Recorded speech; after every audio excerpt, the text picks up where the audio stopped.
Dune fans have always had it a bit hard when it comes to adaptations of possibly the most famous sci-fi book out there, with two very different film series, a better than most people give it credit for TV miniseries, and like the title of this video suggests, more than a few attempts at video games. Hello there, I'm Dr. Ursa, and according to the internet, there have been 6 licensed Dune games officially released, as well as a few that never made it out the door and into our eager, spice-stained hands. The first game came out in 1992 and was developed by Cryo Interactive and published by Virgin Interactive and blended the adventure and strategy genres together with decent enough success. Just try not to hold 30-year-old DOS games to our current standards. Released for the Amiga and IBM personal computers, Dune 1992 has some claim to fame as one of the first floppy disk games to be converted to CD-ROM, with the increased memory allowing for footage from the David Lynch film and full voice acting. There were other improvements to the graphics as well, with the CD version probably being the one you would want to check out today. Dune was successfully ported to the Sega CD in 1993, one of many attempts to port the game and the only one to actually make it to release. Cryo Interactive's Dune was a commercial success, eventually selling over 300,000 units by 1997 and received good reviews from publications at the time. EGM gave the Sega CD version an 8 out of 10, with most critics praising the graphics and travel sequences. I'm a big fan of the riding a sandworm travel scenes myself. This game took most of its visual inspiration from the previously mentioned David Lynch Dune movie from 1984, which has always been considered an interesting adaptation of Frank Herbert's foundational sci-fi masterpiece. Even with all of the liberties taken with the story, that movie always stands out for a really cool visual adaptation of all things Arrakis and Atreides. This game takes those liberties even further by only loosely following the events of either the book or movies and placing you in control of Paul as you work to recruit the local Fremen tribes and increase your power and control over the spice. As you play, you will see the blending of genres that Cryo was going for, including some RPG elements in the conversations with various leaders and named characters, and eventually the strategy elements involved in managing your spice mining resources against the evil Harkonnens. Most of the big events from the story do go down, albeit in different settings than the source material, with some of the new abilities being added purely for the sake of gameplay convenience, such as Paul's psychic abilities allowing him to eventually communicate with his forces without the need to travel to them every time. This game will always be a standout in the early PC gaming scene, and interestingly enough, was not the only Dune game we got in 1992. Virgin Interactive seemed to be hedging their bets as they were also backing a real-time strategy game being developed by Westwood Studios utilizing the Dune license. When Cryo's Dune released and was a success, Westwood's version of the game was renamed to Dune 2: The Building of a Dynasty, with an alternate subtitle of Battle for Arrakis in Europe and on the Genesis port. Dune 2 was not the first RTS game out there, but is considered to be the one that established some of the main concepts of the series for several years to come. Games such as Age of Empires, Command & Conquer, and even Warcraft trace their lineage back to Dune 2. With staples such as gathering resources directly on the map with specialized units, technology trees for expanding buildings and troops, and unique factions with differing troops and superweapons. The story for this one is that Emperor Shaddam Carino is desperate for more of that psychedelic Cheeto dust and has offered control of Arrakis to whichever of the 3 houses can deliver the most spice to him. This includes the iconic houses Atreides, Harkonnen, and the game original House Ordos.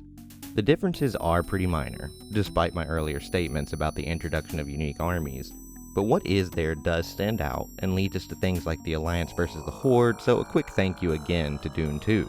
Dune 2 stands out amongst early RTS games due to the high replayability of this genre.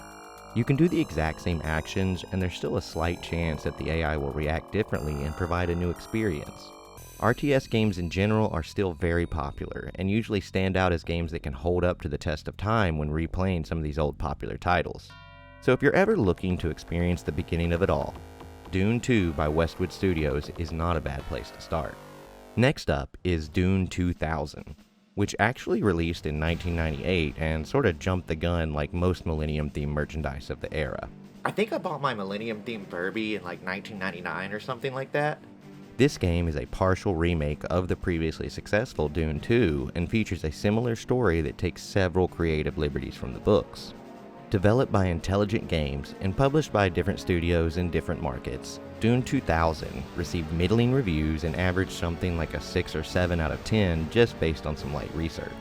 As previously mentioned, this was a remake and thus failed to innovate in any groundbreaking ways, while also including some of the common additions to the RTS formula since its 1992 predecessor, such as buildings no longer decaying over time and an improved fog of war. Despite mediocre reviews and a lukewarm reception, Dune 2000 does stand out for being ported to the fledgling PlayStation 1, which did a lot to introduce gamers to the more complicated concepts that PC gaming had been exploring for years at that point, such as RTS games overall. This was a flash in the pan that probably could have done more to stand out amongst the crowd, especially considering the evolution in gaming from 92 to 98, but we will see what the future holds for this beloved franchise. In the year 2001, when something dramatic happened. Yet another real-time strategy Dune game was published. Nothing else important at all. Go back to your spice, please. Westwood Studios was back at it again with another Dune game, this time titled Emperor Battle for Dune. This was technically a direct sequel to the 1998 game Dune 2000, and thus mostly focused on evolving the formula established in the previous games of this style. You once again face a choice of which house to represent: Atreides, Harkonnen, or Ordos, and it features a plot based around the assassination of Emperor Shaddam and the resulting chaos in the Landsraad for control of the Empire. This will be decided by a war for control of the planet Arrakis. And there may be a pattern emerging in why this franchise never really seemed to evolve beyond this repeated plot and genre. There are so many cool factors to this universe that could translate to interesting gameplay, even just as simple as a first or third person action game where you control Fremen versus Sardaukar as they struggle for control of smaller areas of Dune.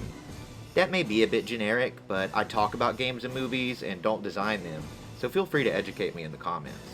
Emperor Battle for Dune scored higher than its predecessors in the review circuit and was positively received by fans as well, with most focusing their praise on the graphics, art direction, and cinematics, with some common criticisms of the poor AI and again, an overall lack of innovation. Later that same year in November, we saw the release of a completely different Dune game that attempted to break out of the rapidly solidifying mold of RTS games that defined the series up to this point.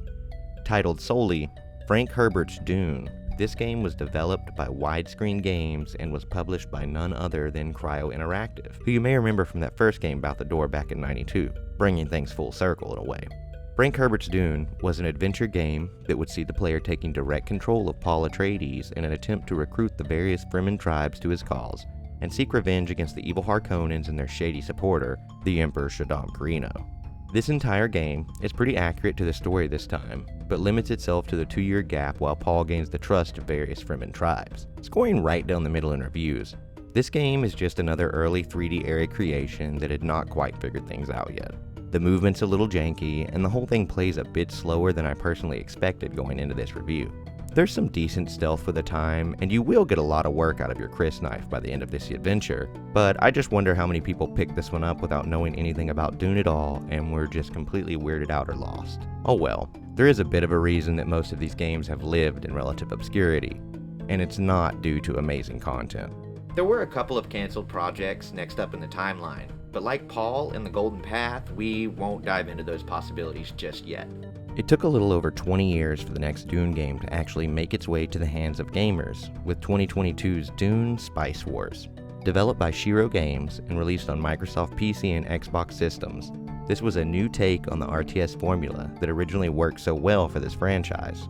This game also had the benefit of riding the renewed wave of interest in all things Dune due to the success of the new Denis Villeneuve film adaptations in 2021.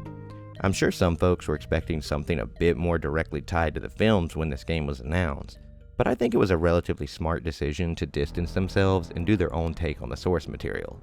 Everybody else had to this point. Spice Wars does have an interesting mechanic where you have to manage the economics and politics of the Dune universe via the appropriately named Chom and Landsraad systems. Gentlemen, you can't fight in here. This is the war room. There is one other small glimmer of hope at the time of this video. An upcoming open-world action survival MMO named Dune Awakening that is currently set to release sometime in early 2025. There have been some recent gameplay trailers released, so I'm keeping an eye on this one for now. I'm not usually into survival-based games, but who doesn't want a chance to die in the desert like a proper water-fat off-worlder?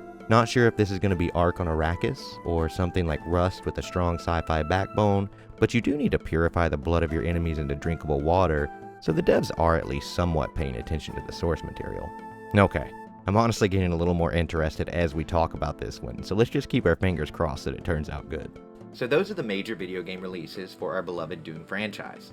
As I stated earlier, there are some canceled games and probably a million different mods and fan games that deserve some credit, so make sure to let me know about them and if you want to see a video on that at some point as well. Please consider subscribing if you made it this far or want to see any future videos. I'm going to continue exploring video game releases from popular media franchises such as books, movies, and TV shows. Like the video if you liked it, and thank you either way for clicking in the first place. I have been Dr. Ursa, and until next time, walk without rhythm or else attract the worm.